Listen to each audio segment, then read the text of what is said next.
Welcome to my channel. That time I got reincarnated as a slime के season 1 episode 1 की शुरुआत हमें आधुनिक जापान की एक ऐसी दुनिया में ले जाती है जो देखने में बिल्कुल सामान्य है, लेकिन भीतर ही भीतर इंसानों को चुपचाप थका देने वाली है। ये वही दुनिया है जहां लाखों लोग रोज मुस्कुराते चेहरे के साथ जीते हैं, लेकिन रात को अकेले में खुद से सवाल करते हैं, क्या यही जिंदगी थी? यहीं हम मिलते हैं सटोरू मिकामी से, 37 साल का एक साधारण सैलरीमैन। बाहर से शांत, जिम्मेदार और सेटल दिखने वाला इंसान, लेकिन अंदर से खाली। उसकी जिंदगी एक मशीन की तरह चल रही है। अलार्म की आवाज़, नींद से समझौता, फॉर्मल कपड़े, भीड़ भरी ट्रेनें, ऑफिस की ठंडी दीवारें और फिर वही खामोश कमरा। उस कमरे में न हंसी है, न बहस, न इंतजार, सिर्फ एक इंसान और उसके विचार। सटोरू को ये एहसास सालों से चुभ रहा है कि उसने कभी जोखिम नहीं लिया। उसने हमेशा सुरक्षित रास्ता चुना, लेकिन उसी सुरक्षा ने उसकी जिंदगी से रंग छीन लिए। न प्यार, न जुनून, न कोई ऐसा पल जिसे वो सीने से लगाकर कह सके, हाँ, ये पल मेरा था। एक दिन ऑफिस जाते हुए उसकी मुलाकात अपने जूनियर टमूरा से होती है। टमूरा की आंखों में डर भी है और उम्मीद भी, वो अपनी गर्लफ्रेंड को प्रपोज करने वाला है। सटोरू उसकी बातें सुनते हुए मुस्कुराता है, सलाह देता है, मजाक करता है, लेकिन भीतर कहीं एक हल्की सी टीज उठती है।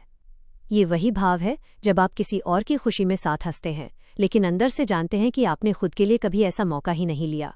दोनों भीड़ भरी सड़क पर चलते हैं। जिंदगी अपने पूरे शोर के साथ बह रही है। गाड़ियां, लोग, धूप, आवाजें, सब कुछ सामान्य। इतना सामान्य कि किसी को अंदाजा भी नहीं कि कुछ सेकंड बाद एक जिंदगी हमेशा के लिए खत्म होने वाली है। अचानक एक चाकू लिए हमलावर सामने आता है। समय जैसे रुक जाता है। सटोरू सोचने का मौका भी नहीं लेता, बस शरीर अपने आप हरकत करता है। वो टमूरा को पीछे धकेल देता है।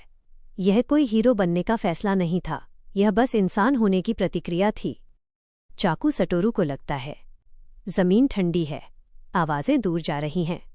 यहां कोई फिल्मी संगीत नहीं है, कोई स्लो मोशन नहीं, बस एक आम आदमी जो खून बहाते हुए लेटा है और पहली बार अपनी जिंदगी को पीछे मुड़कर देख रहा है। उसके आखिरी विचार अजीब तरह से मासूम हैं। मेरी कभी गर्लफ्रेंड नहीं रही, मैं ऐसे मर रहा हूं।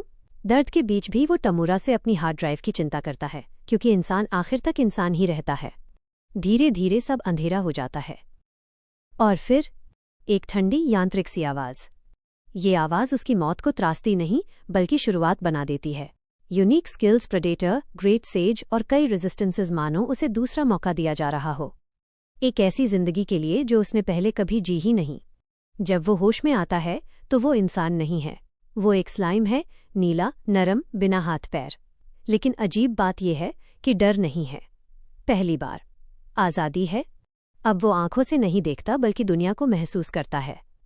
ग्रेट सेज उसकी हर उलझन को शांति से समझाता है, जैसे कोई ऐसा साथी जो कभी थकता नहीं।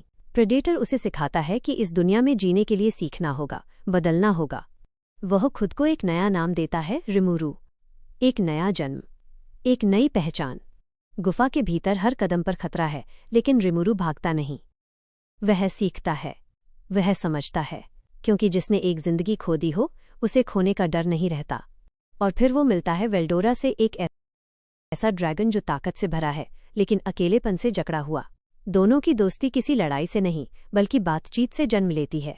दो अलग अस्तित्व, लेकिन एक जैसी तन्हाई। नाम देने का बंधन, भरोसे की ताकत और एक दूसरे को आज़ाद करने की इच्छा। यहीं से रिमूरू की असली यात्रा शुरू होती है। जब वो गुफा से बाहर निकलता है तो पहली बार खुला आसमान देखता है। जंगल, हवा, रोशनी, सब कुछ नया है। यह वही दुनिया है जहां वो अब डर के साथ नहीं, उम्मीद के साथ चलेगा। अब वो सटोरू मिकामी नहीं है, वो पछतावे से भरा इंसान नहीं है। वो अब रिमूरू टेम्पेस्ट है, एक नई जिंदगी, नई आज़ादी और अनगिनत संभावनाओं के साथ। तो ये थी सीजन 1 एपिसोड 1 की कहानी। सिर्फ एक रीइंकार्नेशन नहीं, बल्कि एक इंसान के अधूरे सपनों का दूसरा जन्म। हम अगले एपिसोड में फिर मिलेंगे। तब तक के लिए लाइक और सब्सक्राइब करना न भूलें।